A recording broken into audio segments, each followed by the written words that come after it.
വേഗം തന്നെ കൂട് നമ്മൾ വെക്കും. മറുവശത്ത് നമ്മൾ അവരെ ഷൂട്ട് ചെയ്യുന്ന കാര്യങ്ങൾ നമ്മൾ പറഞ്ഞിരുന്നു. അപ്പോൾ ഷൂട്ട് ചെയ്യാനുള്ള ഉത്തരവ് നമുക്ക് ഏതാനും സമയത്തിനുള്ളിൽ കിട്ടുമെന്നാണ് വിചാരിക്കുന്നത്. അത് കിട്ടിക്കഴിഞ്ഞാൽ ആ ഷൂട്ട് ചെയ്യുന്ന നടപടിയിലേക്ക് നമ്മൾ കടക്കും. പിന്നെ നമുക്ക് പ്രൊട്ടക്ഷൻ, ജനങ്ങൾക്കുള്ള പ്രൊട്ടക്ഷൻ നമുക്ക് കൊടുക്കണം. അതിന് വേണ്ടിയിട്ടുള്ള ഫോഴ്സൊക്കെ ഇവിടെ തന്നെ എത്തിയിട്ടുണ്ട്. ആ കാര്യങ്ങൾ നമ്മൾ ഉറപ്പുവരുത്തും. അതാണ് അടിയന്തരമായിട്ട് നമ്മൾ ഈ സ്പോട്ടിൽ ഈ നിമിഷം ചെയ്തുകൊണ്ടിരിക്കുന്ന കാര്യങ്ങൾ. കുടുംബത്തിനുള്ള നഷ്ടപരിഹാരം തുക അതൊക്കെ കൈമാറി കഴിഞ്ഞു. അതെ, അത് നമ്മളിപ്പോൾ 5 ലക്ഷം നമ്മൾ ഇന്ന് തന്നെ കൊടുത്തു. പിന്നെ ബാക്കിയുള്ള കാര്യങ്ങൾ മറ്റുള്ള രേഖകളും മറ്റു കാര്യങ്ങളും ഹാജരാക്കുന്നവർക്ക് നമ്മൾ കൊടുക്കും. ജനങ്ങൾ ആദ്യം ഒരു എതിർപ്പുണ്ടായാലും ഇപ്പം പൂർണ്ണമായി സഹകരിക്കുന്നു അല്ലേ? ജനങ്ങൾ എതിർപ്പ് എന്ന് പറഞ്ഞാൽ ജനങ്ങൾ എതിർപ്പ് നിൽക്കാൻ വേണ്ടി പോകുന്നില്ലല്ലോ. കാരണം വയനാട് ജില്ലയിൽ ഇപ്പോൾ വർദ്ധിച്ചു വരുന്ന വന്യമൃഗത്തിന്റെ ശല്യം കണക്കിലെടുക്കുമ്പോൾ ഇത് അവസാനിക്കില്ല. കാരണം അങ്ങനെയാണ്.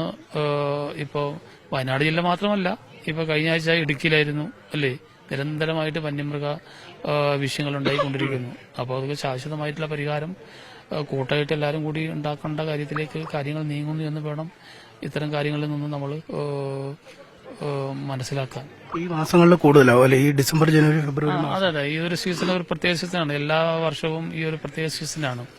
അതിന്റെ ഒരു കൺവെൻഷൻ ടൈം, മറ്റു കാര്യങ്ങൾ, പിന്നെ ചൂട് ആകുമ്പോൾ ആവാസ വ്യവസ്ഥയ്ക്കുള്ള മാറ്റങ്ങൾ, ഇതൊക്കെ വരുമ്പോൾ അത് പുറത്തിറങ്ങുകയാണ്. പിന്നെ ഈ പ്രായമായിട്ടുള്ള മൃഗങ്ങൾക്ക് റൺ ചെയ്ത് തീറ്റെടുക്കാൻ പറ്റാത്ത അവസരം വരുമ്പോൾ അത് ഇങ്ങനെയുള്ള മേഖലകളിലേക്കും കടക്കും എന്നുള്ളതും സ്വാഭാവികമായിട്ട് നമ്മൾ അനുഭവത്തിന്റെ അടിസ്ഥാനത്തിൽ നമുക്ക് ഇങ്ങനെയാണ് മനസ്സിലാക്കാൻ വേണ്ടി സാധിക്കുന്നത്. ഈ ടൈഗറിന് ഇപ്പൊ തിരിച്ചറിയാൻ കഴിഞ്ഞു സാറേ, ക്യാമറ ട്രാപ്പിലെല്ലാം? ഇല്ലില്ല, ഇതിപ്പോ ഇന്ന് കണ്ടിട്ടില്ല. ഇപ്പൊ ഇന്നും രാവിലെ ഒരു അറ്റാക്ക് ഒരു വിഷയം ഉണ്ടായിട്ടില്ലല്ലോ. അപ്പൊ അതിനുള്ള കാര്യങ്ങൾ ഇപ്പൊ ചെയ്യുന്നുണ്ട്. കേരളത്തിലാണോ അങ്ങനെ? ഇല്ല, അത് നമുക്ക് പറയാനായിട്ടില്ല. അതിന് ക്യാമറ വെക്കുന്ന നടപടിയിലേക്കും പോകുന്നുണ്ട്.